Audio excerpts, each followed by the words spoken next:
Sa ibang balita, lubos ang pasasalamat ng pamahalaan sa gobyerno ng Oman na tumulong para makalaya at ligtas na makauwi ang 9 na Filipino seafarers na hinostage ng Houthi rebels. Ayon kay Pangulong Ferdinand R. Marcos Jr., isa itong magandang regalo sa ating mga kababayan at kanilang pamilya para sa Kapaskuhan. Si Kenneth Paciente sa sentro ng balita.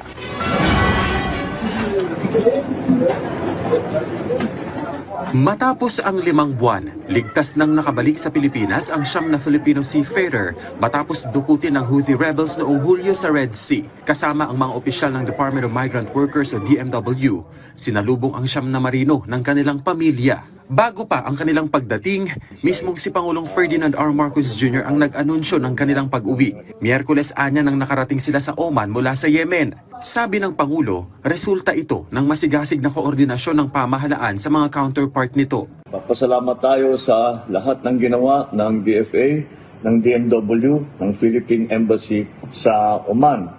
Kinilala rin ng Pangulo ang naging papel ng pamahalaan ng Oman para makabalik sa bansa ang mga Filipino seafarer. Kaya't pinapaabot ko ang pasasalamat ko sa Sultanate of Oman. Ang namumuno ay ang Sultan Haitham bin Tariq. At sila po ay talagang kaibigan po ng Pilipino at lahat ng maaring gawin para iligtas ang ating mga marino ay kanilang ginawa.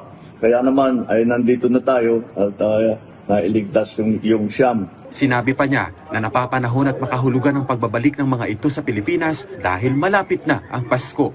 Kaya't mabuti kahit medyo natagalan ay sa wakas ay makauwi na ang ating mga kababayan. Welcome home sa inyong lahat. Tamang-tama, Merry Christmas. Ipinaabot naman ng Pangulo ang kanyang pakikiramay sa pamilya ni Neil Roy Faner, isang Pilipinong tripulanteng nasawi ng atakihin ng MV Eternity Sea. Kasabay nito, ang pagtiyak niya ng pagpapatibay ng pamahalaan na tiyaking ligtas at maayos ang kalagayan ng mga Pilipinong marino. Ito po ay ating ginawa dahil alam naman natin na kuminsan delikado ang nagiging buhay ng ating mga marino dahil kung saan sila pumupunta, napapasok sila sa war zone, kung saan yung mga lugar kung saan may gera, nadadamay sila. Sabi naman ng DMW, naging maayos ang kanilang pakikipag-ugnayan sa kanilang counterpart sa ibang bansa, kaya naging mabilis ang pagpapauwi sa mga Pilipinong marino. Ikwinento rin ng ahensya ang makabagbag damdamin na pagtatagpo ng mga seafarer at ng kanilang pamilya. Very heartwarming. There's nothing more we want tonight than to watch them reunite with their families. The hugs and the kisses and the tears of joy. Nako, talagang priceless yan, ano? Parang today is a day na talagang ang sarap maging kawani ng pamahalaan to witness all these. Tiniyak din ng ahensya na nakaagapay sila sa mga umuwing marino para sa kanilang pagsisimulang muli.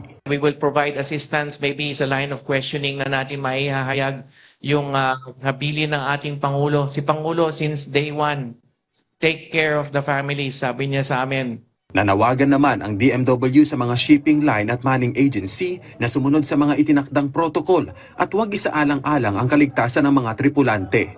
Lalo't ang agency na may hawak sa mga umuwing tripulante ay hindi raw nag-report na dadaan sila sa Red Sea. Kaya babala ng ahensya. For those who are intending to pass through, huwag kayong magsubok kasi sususpindihin po namin kayo, hihinto namin ang deployment ninyo at pag-recruit ninyo ng seafarer, mahal natin mga seafarers kasi we really do not tolerate yung violation ng ating requirements, rules and regulations on the safety of seafarers. Samantala, nagbigay na rin ang DOH ng medical and mental assessment sa mga dumating na seafarers, pati na sa kanilang pamilya. Kenneth Paciente, para sa Pambansang TV, sa Bagong Pilipinas.